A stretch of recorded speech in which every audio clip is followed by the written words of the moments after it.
Is overwhelm bad? How to deal with it? So it's going to be a really awesome chat for all of us today. Okay, I think we're good. So let's do it. Hey! All right, so talking about, now we got YouTube online. Hi, everybody.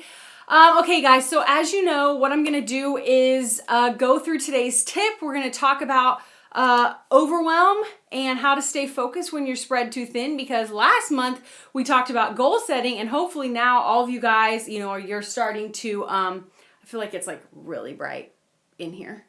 Now you guys are starting to crush it and you're starting to get a lot done, and you probably feel like you're spread too thin and you're overwhelmed. And so what I want to talk to you about today is how to keep going and how to deal with that. If you leave me comments, I won't be able to see them until the end when I can look at all the comments coming through. So first, we're going to just go through today's tip. I'm going to talk to you, and then we'll do Q&A. I want to talk to you guys about what makes you overwhelmed, why that keeps happening, how you can get over overwhelm and being spread too thin, and also productivity problems that you have.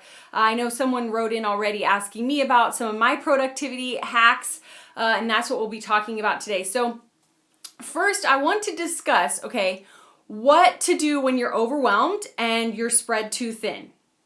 And first things I want to tell you, and I'm passionate about this, I hope you watched the video earlier that I posted yesterday, but overwhelm is not a sign that you're doing it wrong.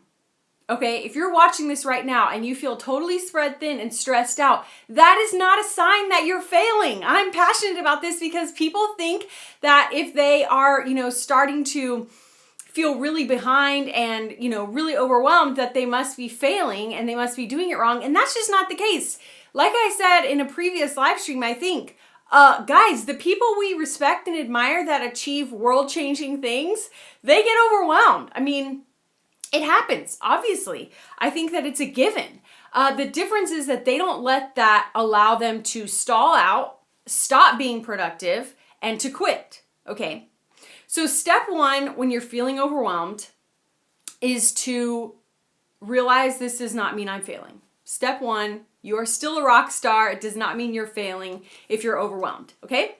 Step two, you need to just accept it. You need to just sit in it and marinate and let it wash over you like the wave of panic and terror that it is, okay? And this is something that I've learned, because if you try to shove that crap down, you guys, you'll end up being an anxious, twisted up mess. You'll be tied up in knots. You will not be fun to be around, and you will start hating your work and hating what it is that you feel like is your life mission and your life passion. You'll start to hate it because you've been suppressing all these feelings. So when you get overwhelmed, you're starting to get productive, you're starting to see results, and then you start feeling spread too thin. You just need to feel it for a minute. Like, practice a little bit of mindfulness and sit there and think, all right, I'm super duper overwhelmed here. Like, I want to die, and I want everyone else to die, and I want all these projects and deadlines to die. Okay, so sit with it for a second. And just kind of let your heart race and let yourself get all sweaty, and just realize this is happening. You have spread yourself too thin, okay?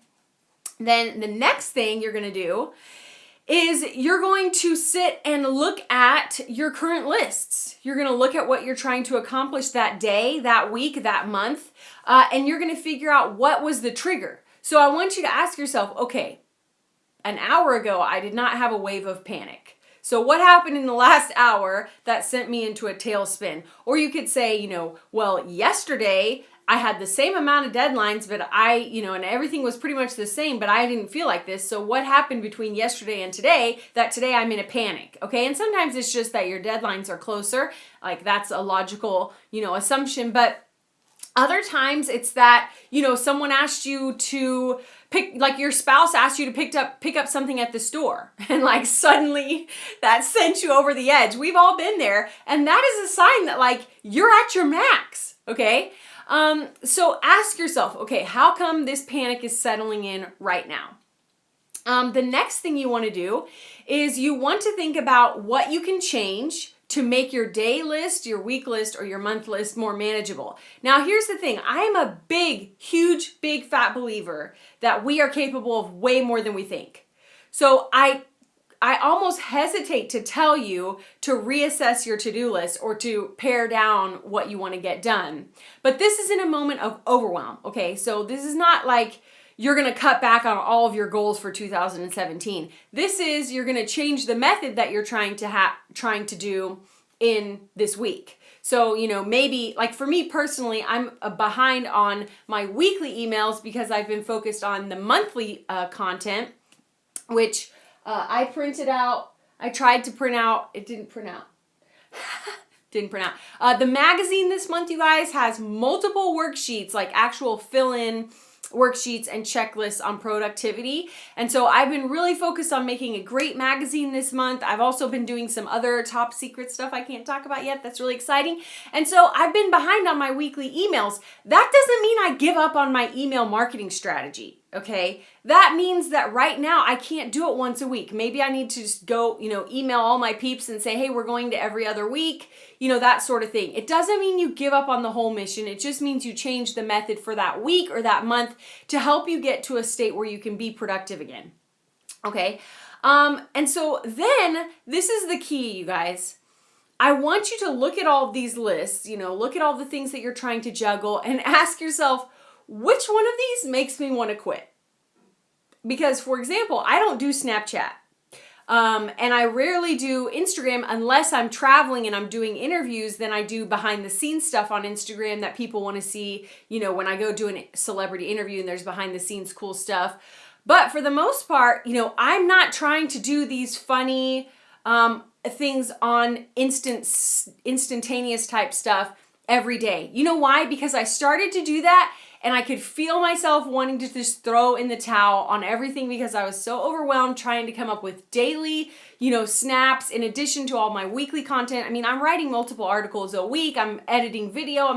It was too much. And I thought, you know what? It's not worth quitting on my dreams and goals because I can't handle doing, a daily snap. Like, forget it.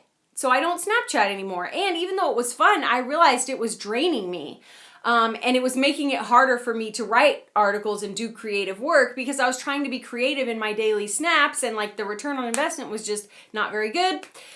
So that is what I want you to look at, okay? What on my list of stuff that I need to do makes me want to quit altogether? Because that's what you need to kill. Now, I understand that no matter what you're doing, there's going to be grunt work, okay, guys? There's going to be things that just makes you not enjoy the work that you're doing. And that's not what I'm talking about because, I don't love editing video, but I love putting out videos, right? So that's one and they go together.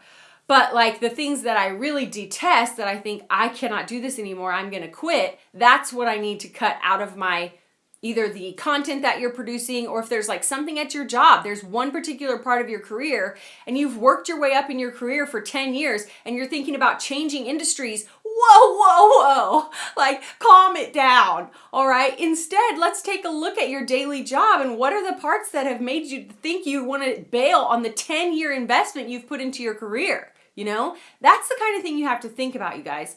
So a lot of this goes with overwhelm because when we're overwhelmed, it's usually that, we've added just one or two too many things, or we've been maintaining this one thing that sucks the life out of us and it sucks up our creativity and it sucks up our time.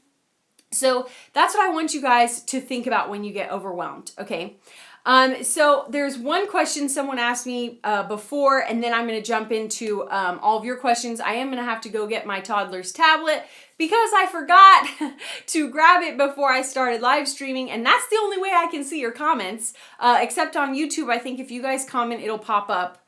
But so I'm going to go grab her tablet, and you guys can start putting in questions. But first, I wanted to answer that question. I forget his name, but he just wondered how I put out so much each week. Okay, and part of that is that I do batching, okay? So I will go and if I go to New York, the last time I went to New York, it was like a 5-day trip and there was like 8 or 9 interviews.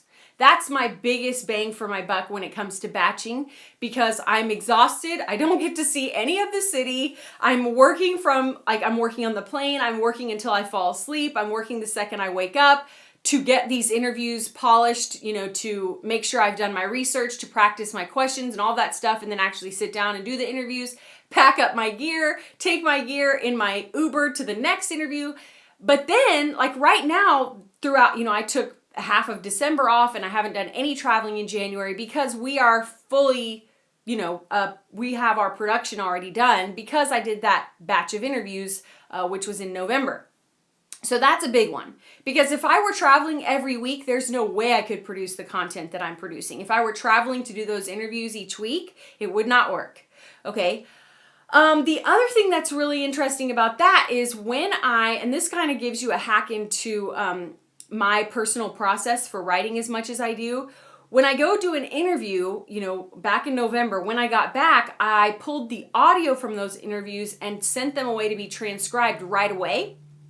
And then when it comes time to write my interviews, I can read through our conversation and scan for the parts that I am looking for. I can skip my talking and go directly to their talking. I can search for keywords from what I remember from our discussion, rather than me sitting and re-watching our interview or re-listening to our interview and then typing and trying to figure it out. I can actually go through the transcript. And so that's another thing I can do in batches, is that I can send off a bunch of transcripts and then I have them back. Then I can sit and write a bunch of articles.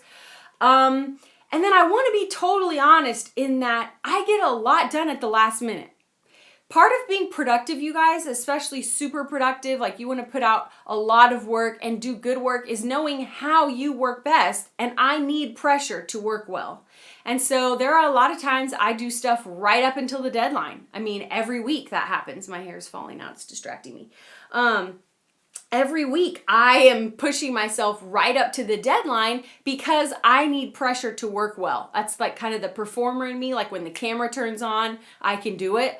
But if I have long periods where I don't have pressing deadlines, I find myself getting depressed. Like I realized I'm getting depressed because I don't have anything coming up. I don't have anything pushing me. So you have to know how you work best. And so for me, guys, there's still a lot of times each week there's probably something I do at the last minute. Okay. And also I write from a messy desk. I have unorganized files. Sometimes I write in the morning, sometimes I write in the afternoon. We have this idea that to be super productive, you have to have lots of systems and processes in place, and you have to be a well-oiled machine, and you need to have your desk cleared off and have your mind clear and all of that stuff. And that is just malarkey. I mean, yes, it can help sometimes, but the key is to just start producing. And so again, for me, it helps to have constant weekly deadlines where I have got to produce that week. And then that keeps me snowballing and doing other stuff, keeps me from getting bored. I'll get another idea for a different person I should pitch to be on the show or whatever. Another thing that works, I think, for productivity is to constantly be pitching. This is something I talk about a lot because I'm a writer, and because of my interviews, I'm always pitching article ideas, and I'm always pitching someone to come be on my show. And now I also pitch myself to be on other people's shows and do guest segments and stuff like that.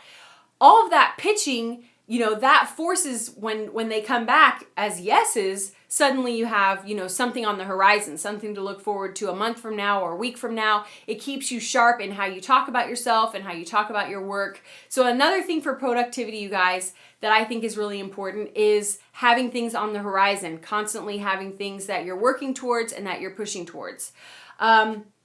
Okay, so just give me 1 second. Sorry for everyone on YouTube. I'll probably lose all my YouTube peeps, but my Facebook peeps, just give me 1 second.